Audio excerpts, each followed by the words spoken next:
folks. I'm Tom Vasel. Zee Garcia, what's up, everybody? Sam Healey, what's up, y'all?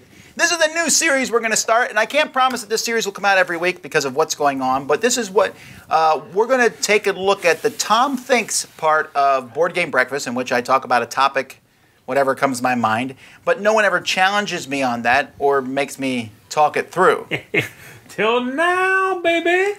So this here, BackTalk, where I'll give up my points again and talk a little bit about it. And maybe, I know, like, for example, on some of these, you guys will probably agree with me, but still we can talk through it, and sometimes they may highly disagree. So today we're talking, I mentioned on Monday, I talked about invite-only gatherings. Zee and I just went to the Gathering of Friends, which is SnootyCon, which is an invite-only convention. And yes, it has that perception from some. And then I went into meetups, okay, or groups. Right. So we have open group night. Like for example, in our area, we have a Tuesday night meetup, and anybody can come to that. Right. I mean, I don't know that we've banned anyone from coming. I don't even know if we have the authority to ban them from coming. It would be the store's authority, I'd guess, right? I would assume so. Kind of, sort of, yeah. I mean, we've met people. I don't know. No, we've never actually told someone not to come back. No. But then there's private meetups that happen all over the place. There's people who go to their houses and they have meetups and things. They don't tell everybody. They just invite people. And sometimes that can grow. For all we know, there's 30 or 40 people meeting, and I don't know anything about it because I wasn't invited. Sure. True. Which is better, open or invite only? I think it would be a misnomer to say that one is better than the other. I think they both have their place in our society, I guess you could say. It's naturally going to happen where you're going to gravitate towards certain personalities and certain people, and you'll want to get together with them more often than you do the big group where everybody is invited. I think it's a normal kind of thing as far as meetups are concerned, and that's going to happen.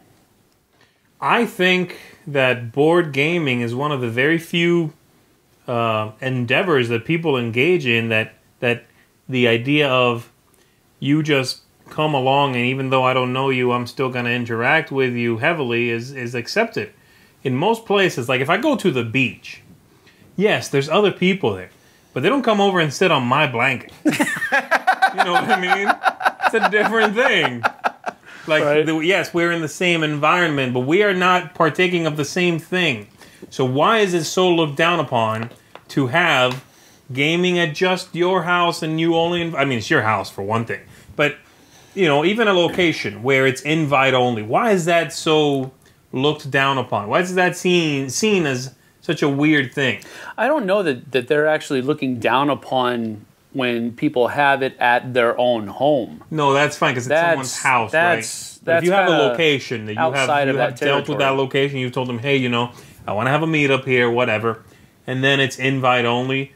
There are many people who say, no, that's the wrong way to do it. That's bad. Well, it's a more inclusive way to do it in most people's minds. Exclusive, you mean? Well, the way I'm saying? Yes, yes, I'm sorry, I used the wrong word. That's a more exclusive way to do it, and more often than not, people are trying to be more inclusive with our hobby to draw more people in. So that's probably why they're saying that's the wrong way to do it. Right. Because you're creating this almost a paradigm of importance. These people are the only people that are important to me and my group because these are the only ones that I want to invite to my private gathering here.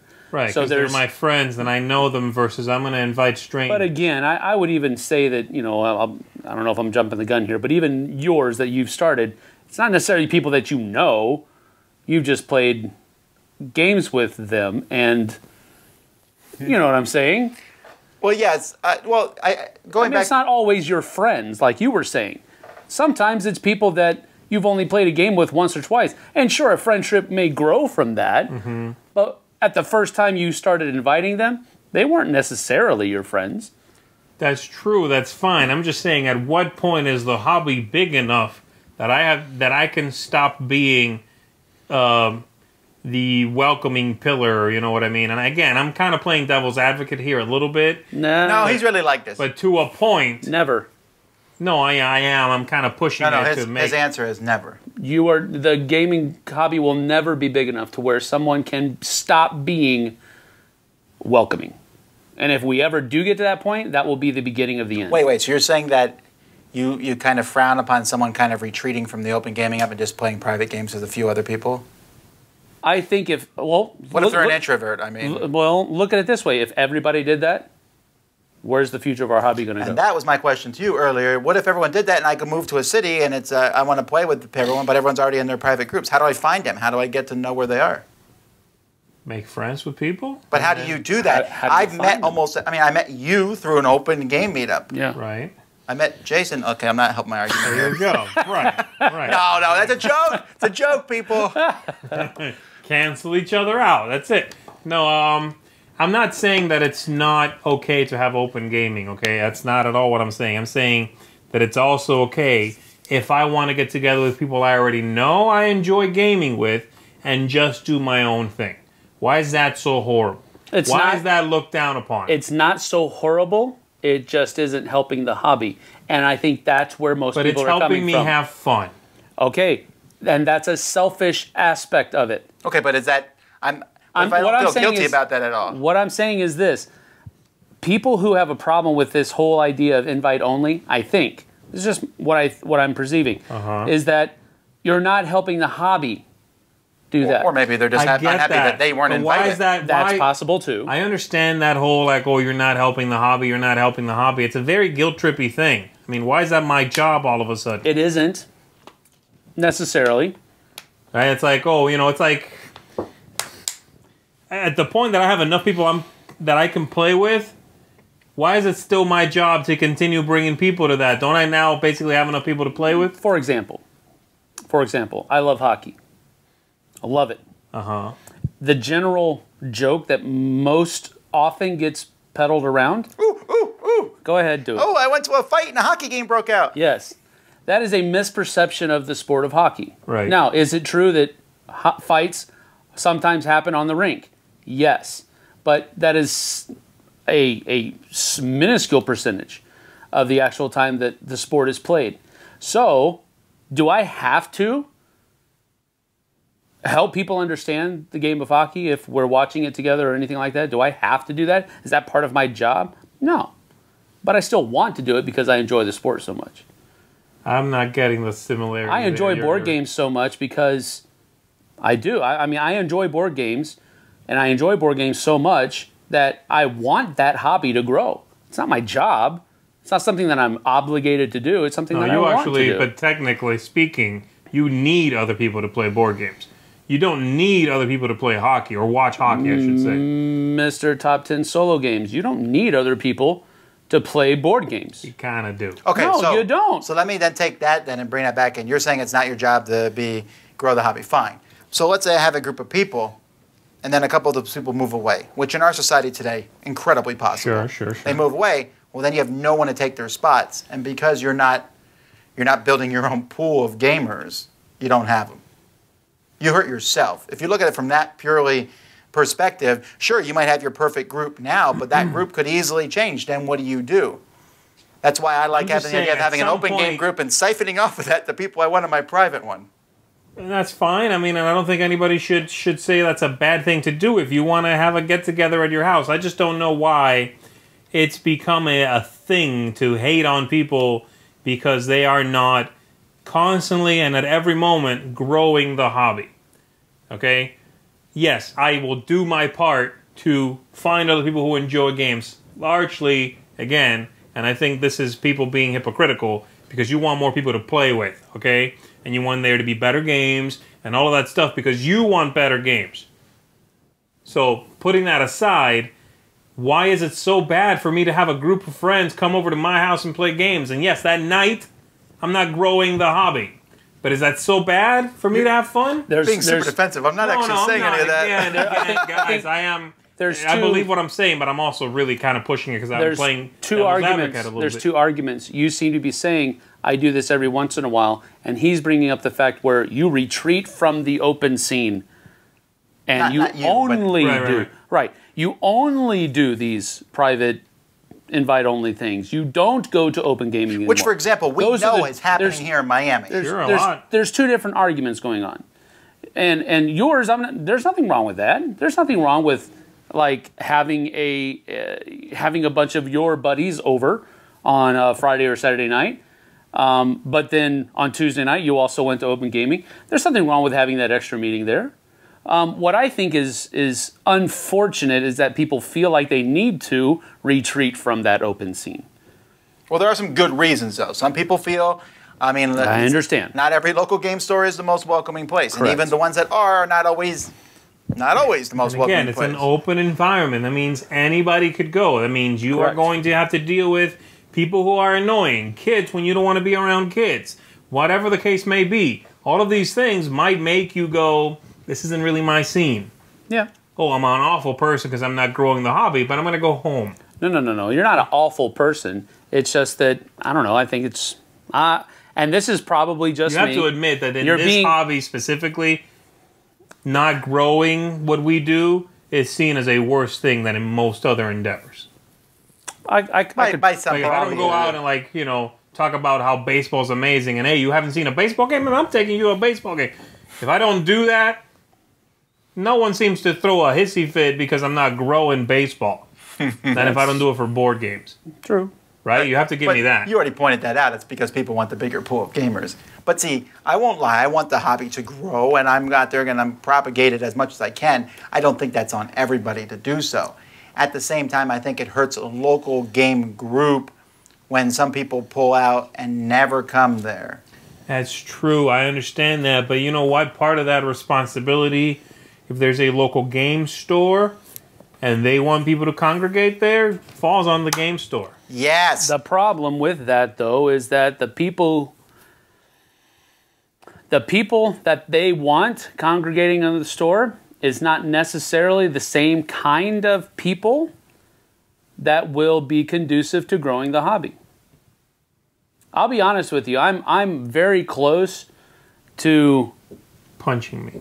No. Oh, good. Pulling out of our local game store. I'm very close to pulling out of our local game store because it is like an R-rated movie every time we go there. Okay. Not always, but... Well, more often than not. I understand it. But more often Sam, than not. You're growing the hobby, man. You can't No, leave. actually, I'm not. Because that element of people that are already there are doing more harm than my good. Right, so what would you do if you're supposed to be we have a growing the backseat hobby plan. We do have a backseat in that direction. We do have a backseat plan, and unfortunately, not because of the owners, because I think they're pretty cool people, but because of this element of people that they allow in their store, that's going to hurt them. Again, you're out there, you're growing the hobby, and you've grown it to include those people. So now what? You leave them? Well, no, cut them out? What group of people? Well, no, we're sharing. That's a sharing. I don't know, he's but speaking you specifically of Magic the Gathering. It doesn't but matter, even that's not okay? always true, If you have right? open gaming... It's not always just that. That's why I didn't... You put the label on them. I didn't. I said that there is an element in the store. Not necessarily for one kind of game. That you don't like. No, I don't know. You find uncomfortable to game with. No, I don't. To game around. I don't know them. So I can't say that I don't like them. I'm not saying that you find it uncomfortable. I don't like to their play around them. actions. I don't like the words they use in their speech. I don't like how loud they talk. Okay, great. I don't know those people at all. Even if they're saying nice things. Okay. Correct. Shouting super loud across the whole store. If you have open gaming, and those people come to your open gaming, then what do? It's open gaming. You exclude them because they're louder than you, because they're different? What? If I'm in charge of the group, I lay down the law. Yeah, just like if it's my store, I'm going to have a group. I'm going to have a list of common conduct policies. Okay. That if you break these, I do appreciate your business, but you're turning more people away. That's the store. Again, you're speaking from a store's point of view. Again, which is where we have moved our conversation to. And that's fine, and I agree with you there, but when you say, hey, open gaming, by its very definition, you invite anybody who wants to come. If you are I'm going in to charge, be dealing with that. If I'm in charge of a meetup group, and this is where I think we could have more stepping stones. If I'm in charge of a meetup group, I am going to put on that meetup group a list of conduct policies. So that if you transgress these policies, Sam punches you in the mouth. No, I don't. Now, see, that's interesting because you've given me an idea, but to put those in, but at the same time, I'm the meetup group organizer, so. But at the same time, I don't own the places we're playing. That's why you have to have a conversation with the owners of the places where you're playing and say, can I instill these? Yeah, but at some point it's like, oh yeah, those are really nice rules. You know what? All those people have wallets. For you. And in those wallets, they have money. Exactly. And they give it to me. However, I think in our case, making up for all of that, then no, I'm not kicking those people out. I understand, and that's why I would be more decisive on where I hold open gaming, like your house events. No, and we're back to the same. That would not. No. You're putting words in my mouth. I'd never said at my house. I would choose the kind of place. I would choose the kind of owners of an establishment that would be willing to work with me. And that is our transition point in a sense, because we are looking forward to that this year, right? Where we will have another place to meet up. And but an incidentally thing about open gaming, I've had people come to my house who I didn't know. I invited people over. I know you're probably not as keen on that as I would do it. I've done it. Well, my place is much smaller as well. But having someone come to your house, I found that whenever someone goes to someone's house, they almost invariably are much more restrained. They are. Sure. They are. They're always much more behaved. It's a private because setting. they're in someone else's setting. It's not a public setting. forum anymore. But in those big public stores, people do what they want. And when there is no listed rules, you know, and some people are like, well, why are you imposing your morality on other people? It's not morality. Sometimes it's just common courtesy, right? Yep. Like I was saying, shouting obscenities really loud across the stores is not courteous. And in my experience, it has chased people away. And so I'm always keener on then saying, hey, I'd rather have some of those people come to a safer spot, a spot where I can control what goes on. And I just found that stores owners very rarely enforce any kind of behavioral policy. They're not there half the time because they pay people to be at the store so that they don't have to be at the store all the time. So even if they agree with how, you know, what should and should not happen within that open forum, they're not going to be there half the time. And so then they have to make sure that they're staffing their store with people that have the same kind of standards, I guess you could say. It really shouldn't be that hard, but it kind of seems to be, right? It's very, because when you're in an interview situation, and I've done it before, you put on a little bit of a different face than you normally have. Right. And because you want to make yourself look the best that you possibly can do. And so you'll act certain ways, you'll say certain things that you wouldn't probably normally say. Not necessarily that you're lying, you're just kind of polishing up the shoes, so to speak. You know, we all have scuff marks, but when you go in for an interview, you polish those things out. Right. So the idea is that finding somebody who really will have your back in those different kinds of situations is probably incredibly difficult. All right. Well, that was more involved than I thought it would be, but that's cool. I'm very curious what you guys think about this. We'd love to hear feedback. In fact, maybe some comments that you make will lead to something else that we talk about in the future. Yeah. It's people are in different situations. We're fortunate that we have both public and private gaming available to us. Which is really the best it's the best you can do. Okay, you are bringing people in. Yeah. But then all those people don't automatically involve your personal life or a closer knit group. You know. Right. It's almost like a filter system, and yes, they're getting gaming that they can then take back to their homes, you know. But there's got to be that filter zone of oh, this person, I don't really like playing with them. They're not going to make that inner group, people I'm going to bring to my house or to a closed, setting. So open gaming is great. I just think, and yes, hopefully those people are, again, picking up gaming and sharing it themselves, It could but there has to be that differentiation. Could very well be that an invite-only event could also grow the hobby. I agree, because people will come back to that. Because maybe people more will than come they back, come back to and they feel more comfortable there, and then they might start their own invite-onlys. The problem with the invite-only thing is that if you do invite someone and then you realize you really don't enjoy playing with that person, or they're creating a problem in the environment, how do you uninvite them? Well, again, that is a topic for a future day. That is definitely one we'll be talking about in the future, for sure. Because we're talking about you. No, we're not. Oh my goodness, man! Jason's not watching. Oh wait! Wow! Oh no! All right, until next time, I'm Tom Vasel. Zee Garcia, thanks everybody. Sam Healey. See you on the flip side. This has been BackTalk.